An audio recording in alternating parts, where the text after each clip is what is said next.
Shock Valley, Afghanistan. In the early morning hours of April 6, 2008, an assault team of Green Berets and their Afghan counterparts landed at the base of the fortress-like Shock Valley village. The mission? A daring raid on the stronghold of one of the fiercest insurgent forces in Afghanistan, sitting atop 10,000 feet of jagged rock. They were expecting a 15 to 20 man security detail. What they got was a fierce and deadly ambush by hundreds of Taliban fighters from nearly every direction. The terrain, the enemy massing, and the atmospheres, the environments of the day created a situation where every man in that detachment were literally in a fight for their life, but fighting for absolute inches of terrain. The barrage was heavy, sustained, and deadly accurate. The intense firefight continued for over 6.5 hours. Our element was trapped on the side of the mountain. We had several casualties. They were bleeding to death. We were extremely outnumbered from an elevated position and under heavy machine gun and sniper fire from nearly every direction. The Green Berets fought to suppress the enemy while moving and treating the wounded, among them Master Sergeant Scott Ford and Staff Sergeant John Walding. One of the most important traits of a non-commissioned officer or a Green Beret is the absolute refusal to quit. He will fight to the death, and he will never leave a buddy behind. And these two NCOs climbed up to our position to help their buddies, putting themselves at extreme risk, putting others' lives before their own. With casualties mounting, they called in danger close airstrikes to prevent being overrun. Air support rolled in for bombing and fire missions an astounding 70 times within 7 hours, allowing them to medevac the wounded off the mountain. Roger, I confirm 9 casualties, over. For the several hours that those men were on the ground, they truly displayed what giving every full measure of yourself can be, how dynamic of a difference an individual can make. One good example of dedication to his detachment and personal courage is of Scott Ford. He was probably 10 meters away from me, and we were pinned down. We were working on some casualties, and he was shot in the chest. And it dropped him to the ground. And he looked down, looked at his body armor, jumped back to his feet, and returned fire continuously until he was hit again, and a wound that almost took off his arm. And John Walding, very similar situation. He was fighting, shooting ahead of us, and he was hit in the leg with a shot that amputated his leg. And this guy hit the ground, and it's just, it's amazing that he would even survive such a wound, much less continue to fight and carry his own leg down the cliff as we climbed down a 100-foot cliff to get the casualties out of there. Under intense and accurate fire, these men refused to accept defeat, turning the tide of the battle by sheer will, individual initiative, and heroic determination. It is absolutely amazing when you think about the sheer magnitude of 10 Silver Stars, third the highest award for valor that the U.S. Army gives, in all in a matter of 6 hours. You know, Sergeant Walding, his ability to overcome what would be, in many instances, a debilitating amputation, and now to a point where he is running rehabilitation. And his question to me yesterday was, when can I get back to my team? And is adamant about displaying to me that he is ready to join his A team and get back to work. Those kind of guys, they don't like to talk about it, and they're not going to brag about it, and they didn't wake up that morning and say, I'm going to be heroic today. They just did what it took on the ground, and that's, you know, the true nature of our warriors kind of comes out. They didn't go into the mission looking to make history, but the actions of these men will long be remembered as examples of valor and dedication to their fellow soldiers. You can take my leg, but you can't take my heart. I'm a Green Beret. No sacrifice too big for my brothers. I'm Staff Sergeant John Walding. I'm Master Sergeant Scott Ford.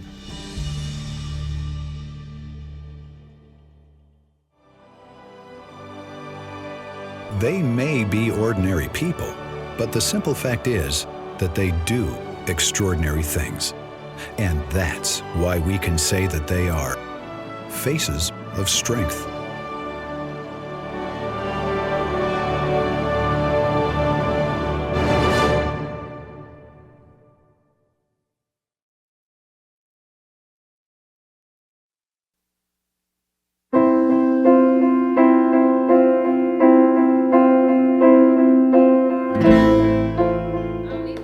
Colleen Saffron gave up her career to care for her wounded warrior and found her calling in empowering other military spouses and caregivers. In 2004, her husband, Staff Sergeant Terry Saffron Jr., was injured in an IED attack in Iraq, and Colleen was thrust into the full-time role of caregiver. My wife was working part-time at the time I was injured, and she had to give up everything that she was doing, including her schoolwork, to jump in and take care of me. Although Colleen could not leave her husband's side, the family needed a second income. She looked online for job training and career resources, but found little out there. So Colleen, along with 2 other military spouses, created their own online resource. They called it Operation Life Transformed. Operation Life Transformed was started by 3 military spouses. We formed the organisation to provide short-term online training certifications to military spouses, to include the Guard and Reserve, and caregivers to the war wounded, to include family members, mums, dads. It allowed the caregivers of a bedside to learn a new trade, a new career. Operation Life Transformed has been a huge success, helping educate and employ hundreds of military spouses and caregivers. I've never seen so many people work so many long hours with so much passion in all my life. These are members of our community that receive either little or no pay, and yet they seem to work 24 hours a day, 7 days a week. I think they're very selfless people. It's something that needed to be done, and they saw that need and met it. Colleen is a pillar of strength. She is a great motivator to the rest of the Operation Life Transform team. I've been very proud to stand next to her and watch this grow, and see how Terry's coped with everything as well. My wife is the greatest woman in the world to me, and she is absolutely amazing. There was no program for military families when my husband was injured in Iraq to support me in employment and education, and it was needed by military families. I am Colleen Saffron.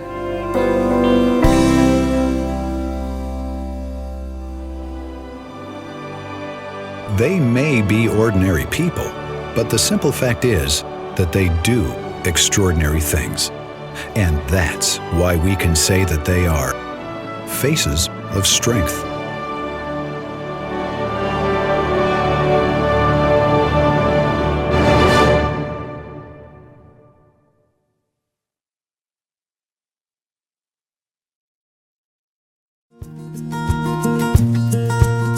When Command Sergeant Major Ed Forrestel retired from the Army, he never lost his commitment to selfless service. In addition to being a soldier, great soldier, inspiring leader in the civilian community, Ed Forrestel is an avid hunter-fisherman, and during the course of that activity, he became very close friends with one of the game wardens, Greg Harvey.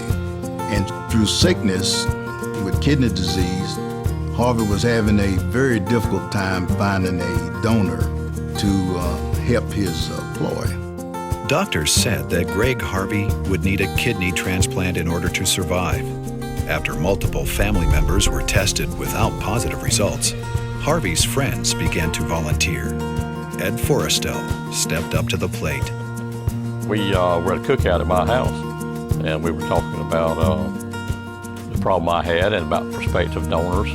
And Ed says, Harvey, I'll give you a kidney, just out of the blue. And I guess he had been thinking about it, but I don't really know if he was serious at the time. Ed was tested and confirmed as a match, and in February 2007, he gave his kidney to his fishing buddy, Greg Harvey. And I was trying to think about something I could do to repay Ed Forrestel, but I don't know what I can do to do that, because if it had not been for Ed Forrestel, I wouldn't be sitting here today. It's a sacrifice. If it was a military situation, Medal of Honors and things are awarded based on personal sacrifice. And that's a personal sacrifice that Ed Forrestel entered into by donating a that kidney.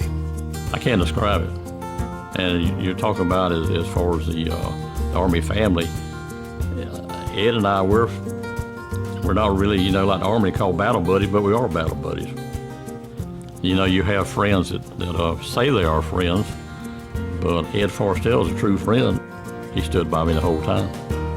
Standing by your friends and family, supporting each other through sacrifice. That's Army strength. In or out of uniform, you're still part of the Army family. I'm Ed Forstell.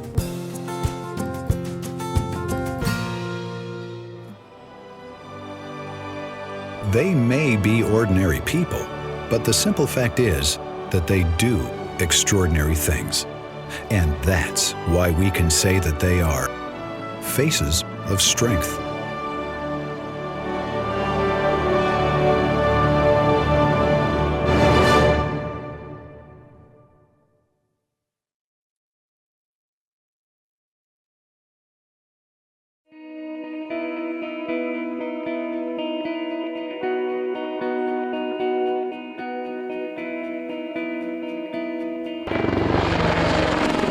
On November 15, 2003, Staff Sergeant Josh Forbes was in a Black Hawk helicopter flying over Mosul, Iraq, when it collided with another Black Hawk. Two Black Hawks collided downtown Mosul. He was one of the passengers on one of the Black Hawks. They burst into flames and he was a survivor. Of the 22 soldiers aboard the two choppers, 18 were killed.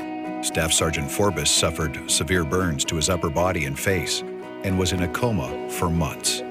He was the sole survivor from his unit.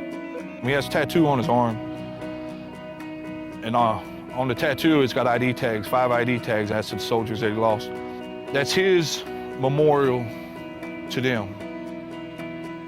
Josh Forbes was battered, but far from beaten. After coming out of the coma in 2004, he requested a return to active duty. He could have took the disability and called it quits. He didn't do that. He wants to stay and help other soldiers, other veterans, other wounded warriors.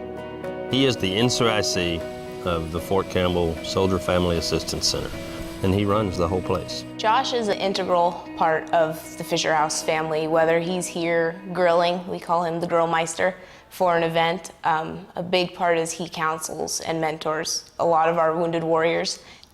A lot of soldiers that have been wounded don't feel comfortable telling their stories. They see him talking about it, then they kind of open up a little bit more, and then once they start doing that, then we can start helping them.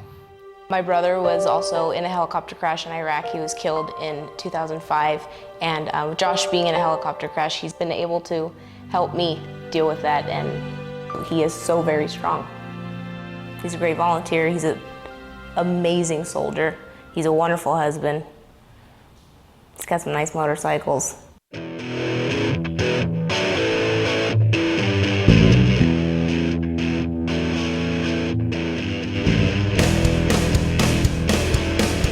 He has a motorcycle, pretty unique, watching him on it.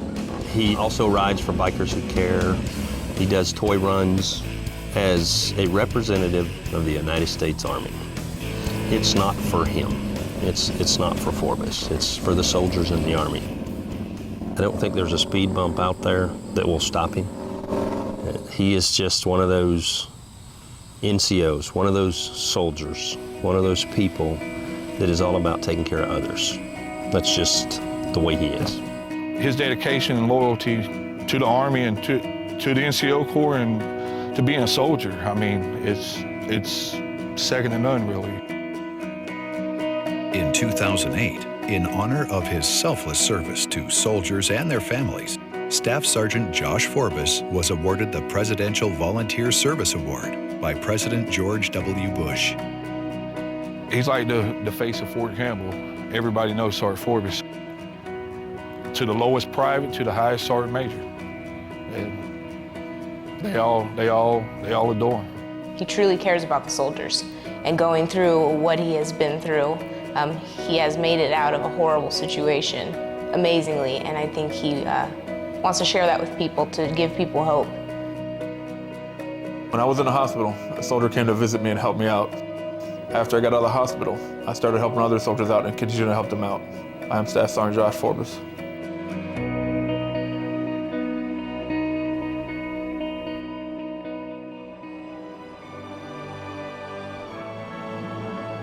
They may be ordinary people, but the simple fact is that they do extraordinary things. And that's why they are faces of strength.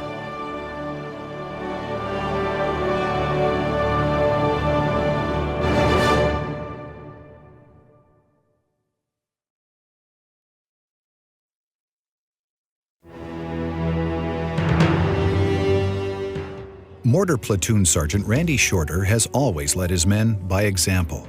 And July 30th, 2008 was no different, even in the face of an enemy ambush in Afghanistan. We were returning to base from an overnight mission we had in a 4-vehicle convoy when we came under attack. The first vehicle, an armored MRAP, struck a powerful IED, which ripped it in two, seriously injuring the men inside. The initial blast, it raised the MRAP's front end at least 10 feet in the air. Just rose up and just stood in the air for a couple of seconds and just immediately just smashed down. But MRAP's, it's a pretty big vehicle and you're in shock because it's such a big vehicle and you never think an IED could rip in half. I mean, the truck compartment, the engine compartment and the truck basically just snapped in half. Basically just blew out. They say it was one of the biggest IEDs known to record.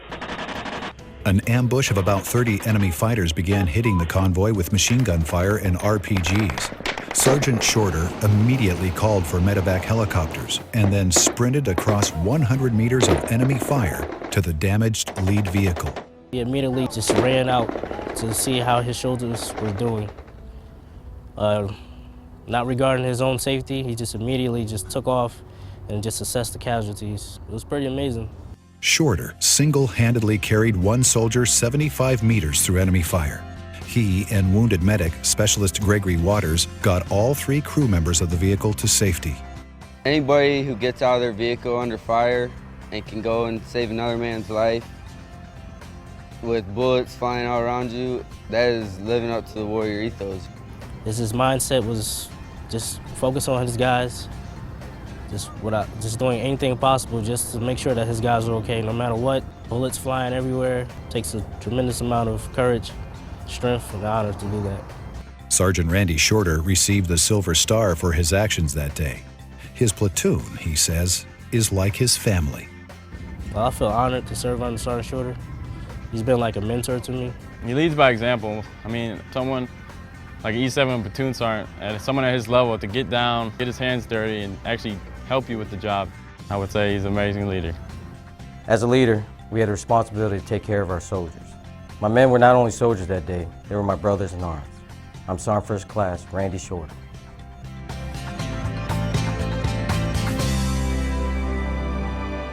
They may be ordinary people, but the simple fact is that they do extraordinary things.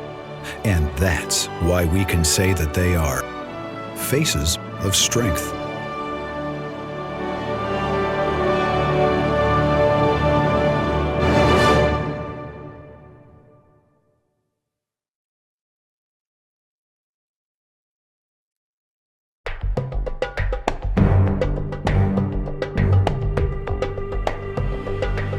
When Specialist Channing Moss was medevaced into the 759th Forward Surgical Hospital in Afghanistan, all Major John O. and his staff knew was that he had a serious shrapnel wound from an RPG attack. But as they examined him, they got the shock of their lives. And it wasn't until unwrapping the bandages that we found that he had a RPG that was stuck in his abdomen. The 2-foot rocket had shattered his pelvic bone and was still lodged in his body with the fin sticking out. And it was still carrying a live explosive charge. At that point in time, he needed no other surgeon. He needed an explosives expert. And fortunately, we had Sergeant Brown, who's right there, that fortunately didn't go out to clear IEDs that day. The surgeon's working guideline is that a patient containing live ordnance is to be separated, placed outside in a sandbag bunker, and treated as expectant. They're expectant. So unexploded ordnance is an expected triage category. So that means you expect them to die. But Major O refused to let Specialist Moss die. He had decided, despite the imminent danger of an explosion, he was going to operate. We either could be heroes or things could go horribly wrong. And he asked me to come back and assist him with the operation. We bumped knuckles and said this is either going to go very well or very poorly.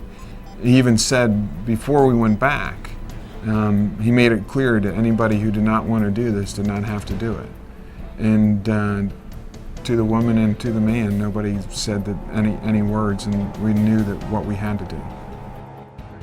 Major O cleared the aid station and brought Specialist Moss into the operating room with a minimal crew of volunteers.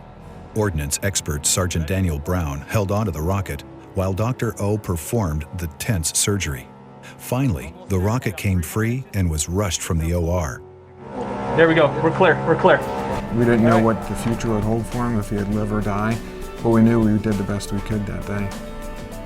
Specialist Moss made it back to his wife and 2 daughters, thanks to the selfless acts of Major John O. and his team of volunteers. As a medical team, we're taught to save lives every day. And that's what we wanted to do for our fellow soldier, Channing Moss. I'm Major John O.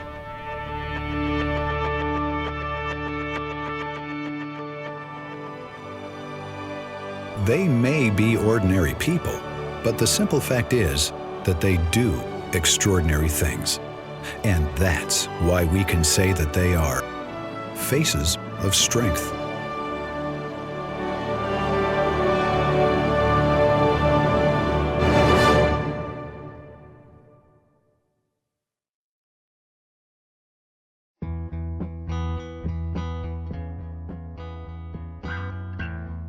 Sergeant Aaron Manis was a Bradley gunner on patrol in Iraq when an insurgent sniper changed everything. During a second tour in Iraq, while on patrol, he was shot in the head, took a sniper round in his head, which the result of that was that he lost sight in his right eye. After multiple surgeries and months of recovery, Sergeant Manis told his commanding officer he wanted to return to active duty. Obviously, it concerned me a little bit of him not having vision in his right eye. He explained to me that he felt he could do anything that any other NCO could do, that he wanted to deploy and continue to lead soldiers. He could have taken a medical retirement and got out and carried on his life and lived a normal life, but he chose to continue his military service. He wanted to serve his country. Sergeant Manis was right-handed and had lost his right eye, but he was determined to relearn to shoot with his other eye. He trained himself to do everything left-handed, fire qualified left-handed, and function left-handed.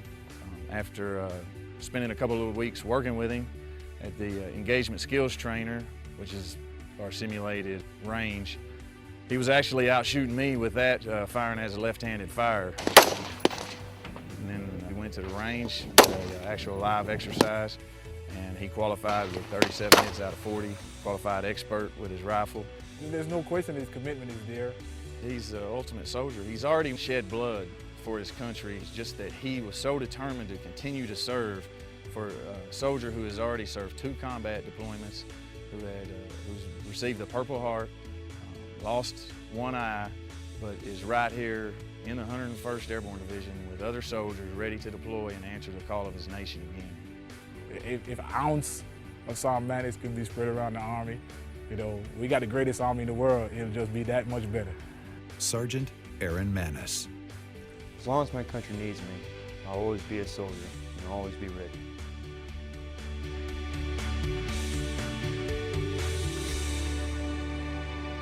They may be ordinary people, but the simple fact is that they do extraordinary things.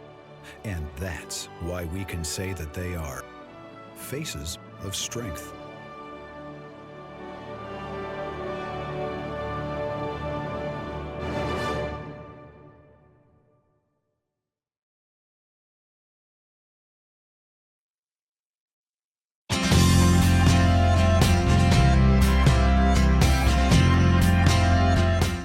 For soldiers at Fort Sill, Oklahoma, retired Staff Sergeant Lowell Robbie Robbins is a link to another generation of soldier. Robbie Robbins came to the Armed Services YMCA because he had an interest in helping soldiers, which is what we do. Robbie can be found bringing Thanksgiving dinners to needy Army families or recruiting volunteer drivers for the hospital's Operation Wheels program. Robbie is somebody with the heart as big as the state of Oklahoma. His central focus is on military personnel.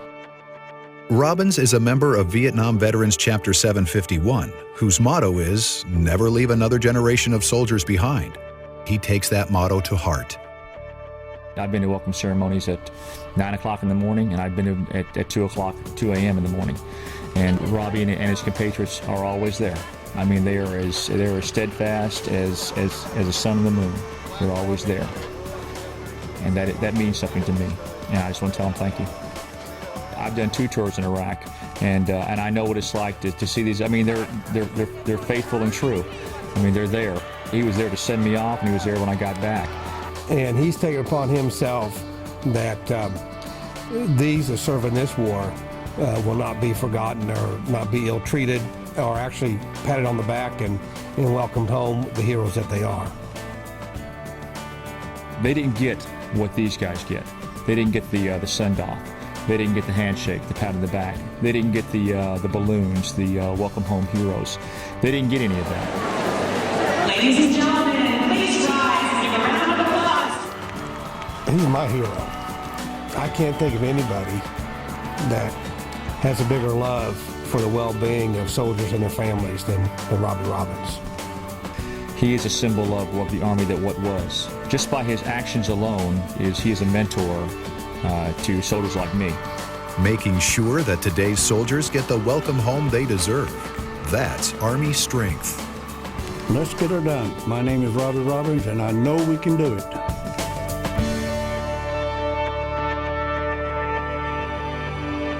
They may be ordinary people, but the simple fact is that they do extraordinary things.